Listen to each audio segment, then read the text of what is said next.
इस मंच से कहा है तो मैं जरूर से जरूर गुरुदेव जी यहाँ के जो शेठ की बात है वो करूंगी। और निश्चित रहे आप, मैंने कहा है तो लेकिन मैं तो आप लोगों से आग्रह करता हूँ, मैं तो बाबा हूँ, आज यहाँ कल कहीं और, लेकिन इस स्थान पर जब भी कथा हो तो आपको पंडाल नहीं लगाना पड़े। अगले वर्ष का जो आयोजन हो वो उस शेड के अंदर हो।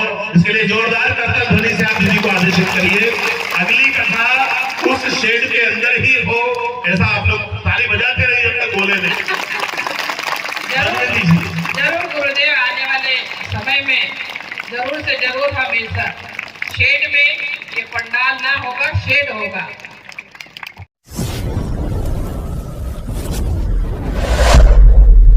से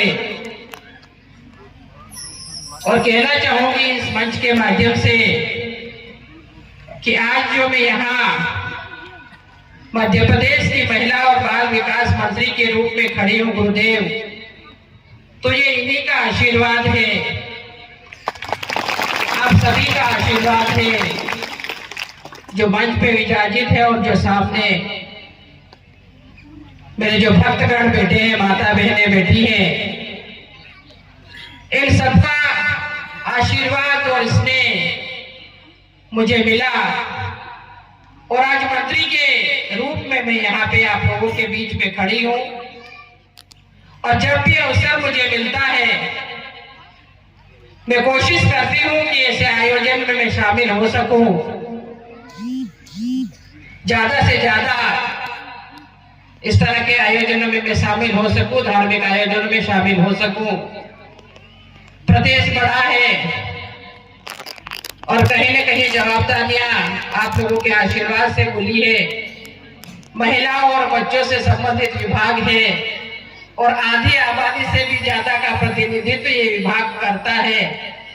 और सभी के आशीर्वाद से, सहयोग से अच्छे काम हो रहे हैं। हमारे मुख्यमंत्री डॉक्टर मोहन यादव जी और हमारे देश के मुखिया परम आदरणीय नरेंद्र भाई मोदी के नेतृत्व में ये प्रदेश और ये देश विश्व में आगे बढ़ने का काम कर रहा है। और विश्व में भारत का नाम चल रहा है और लोहा मनवाने का काम हमारे नरेंद्र भाई मोदी कर रहे हैं। हमारे संघ के 100 साल पूर्ण हुए हैं और जगह जगह धर्म सभाएं हो रही है। एक धर्म का अलग जगाने का काम हो रहा है। और हमारे इस जनजाति क्षेत्र में, आदिवासी क्षेत्र में सभी लोग लगे हुए हैं। हमारे कैलाश भैया बैठे हुए, आपने इनको सुना होगा। हमारी संस्कृति को बचाने का, हमारे भाषा, हमारी संस्कृति, हमारा रहन सहन सभी हमें बचा के रहना है, नहीं तो आने वाले समय में हमें कौन पहचानेगा।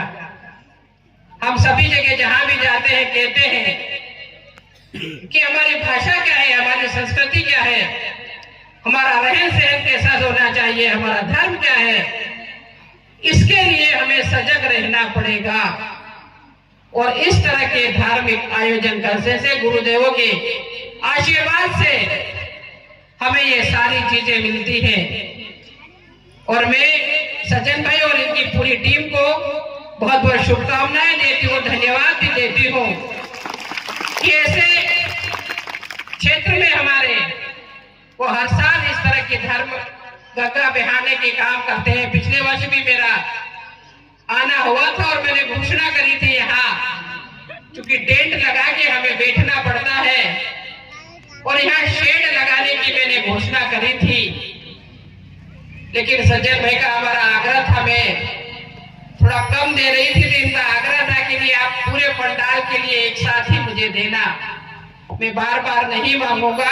जिनको भूख लग रही हो पोहे में पूर्ति उनकी हो नहीं पाती, इसलिए पूरा ही भोजन देना पड़ता। तो मैंने उनसे आश्वस्त किया है कि मैं पूरे पंडाल के लिए जरूर देंगे। और जब भी आते हैं तो मेरे पास आते हैं, दूसरा कोई काम नहीं, बस मुझे ये दे दीजिए।